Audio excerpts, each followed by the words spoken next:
దేవునికి ప్రియమైన జనులారా, ఈరోజు ఆగస్టు 15వ తారీఖు శుక్రవారం మన భారతదేశానికి స్వాతంత్ర్యం వచ్చిన రోజు.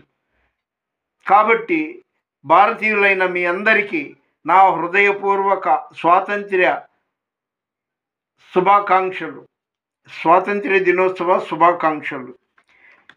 ఈరోజు దేవుని వాగ్దానం ఇర్మియా 31వ అధ్యాయం 22వ వచనం.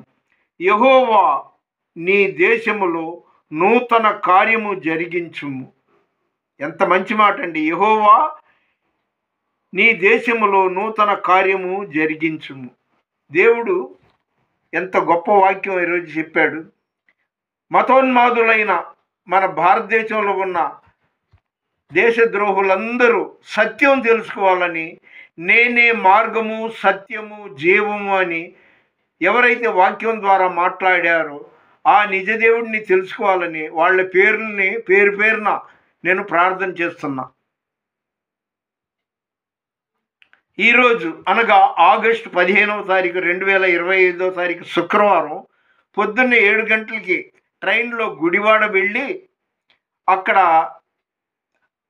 బైపాస్ రోడ్లోని గ్రేస్ గార్డెన్, అదేనండి ప్రముఖ దైవజనులు సజ్జా బర్నబాస్ అయ్య గారి ఏర్పాటు చేయబడిన సేవకుల సదస్సులో పాల్గొని వద్దాం అనుకున్నా. నా దగ్గర ఒక సెంటిమెంట్ ఉంది. అదేంటంటే, నేను దేవుడు ప్రేరేపిస్తే తప్ప వెళ్ళను, దేవుని చిత్తంగా భావిస్తాను. అందుకని నేను ఈరోజు వెళ్ళలేకపోయాను. వాతావరణం దేవుని దయ వల్ల పొడిగానే ఉంది. దేవుని మాటలు ఎంత మధురంగా మధురంగా ఉంటుందండి. పర్వతములు తొలగిపోయినను మెట్టలు తత్తరిల్లినను నా కృప నిన్ను విడిచిపోదు. ఎవరిని విడిచిపోదు?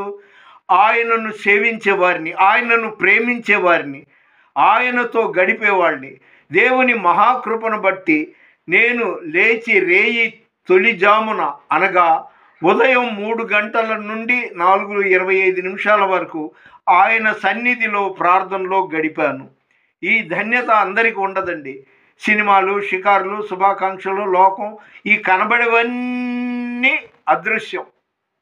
కనబడనివి దృశ్యమయ్యింది. మీకు అర్థంలా?